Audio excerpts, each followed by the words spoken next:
Plus de 3 semaines après le second tour des élections législatives, la première version du pacte d'action pour les Français du groupe Ensemble pour la République, EPR, présidé par Gabriel Attal, a été dévoilée par Le Figaro. Après une réunion en visioconférence avec les députés du groupe, ce mardi 30 juillet, le Premier ministre s'entretiendra avec le reste de l'équipe gouvernementale mercredi 31 juillet. Avec ce pacte d'action pour les Français, l'ex-majorité présidentielle répond au pacte législatif présenté par LR la semaine dernière.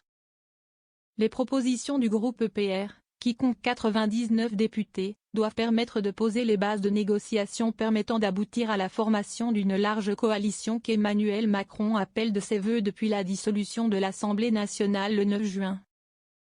Face à la nécessité de rassembler des forces politiques aux orientations différentes, nous sommes prêts à travailler avec d'autres groupes politiques.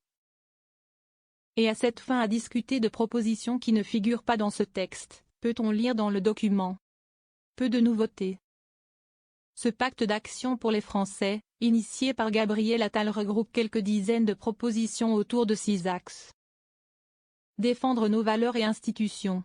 Pouvoir d'achat, travail et logement. Préserver notre planète. Plus d'autorité et plus de sécurité. Des services publics plus forts et plus de souveraineté en investissant dans l'avenir. Les mesures sont conditionnées au respect de 3 principes, la responsabilité budgétaire, l'inscription de la France dans le projet européen et la lutte indispensable contre le dérèglement climatique. Seul bémol, le pacte d'action pour les Français ressemble davantage à un programme de campagne qu'à une base de négociation. En effet, les mesures proposées comme la généralisation du testing sur les discriminations en entreprise ou le versement automatique des aides sociales à partir de 2027 reprennent des propositions déjà formulées par le groupe EPR. L'idée d'une réforme de l'assurance chômage, abandonnée par Gabriel Attal dans l'entre-deux tours, fait son retour sans que les contours de cette réforme ne soient précisés. Il y a très peu de mesures concrètes et dans les grandes lignes c'est le programme macroniste tel qu'il est décliné depuis 2017. C'est presque une défense du bilan d'Emmanuel Macron.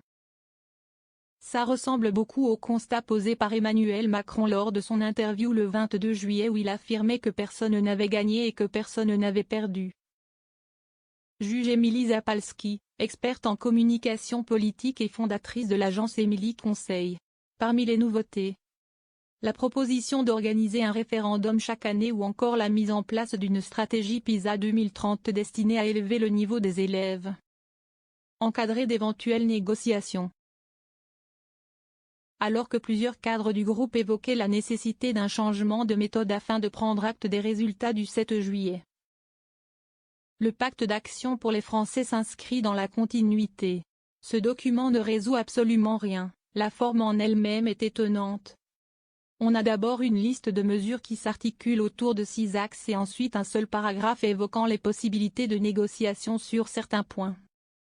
Même si le document se veut une base de négociation, c'est une drôle de façon de nouer des compromis, on dirait que c'est presque voué à l'échec. Il y a peu de points susceptibles de faire l'objet de compromis, juge Émilie Zapalski.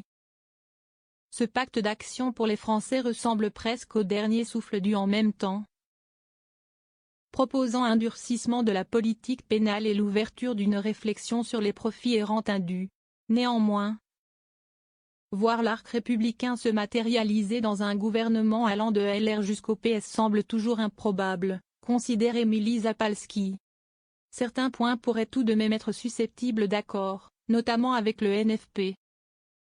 Le document évoque par exemple de nouveaux efforts sur l'attractivité du métier d'enseignant ou la mise en place de quotas d'infirmières par malade dans les services hospitaliers.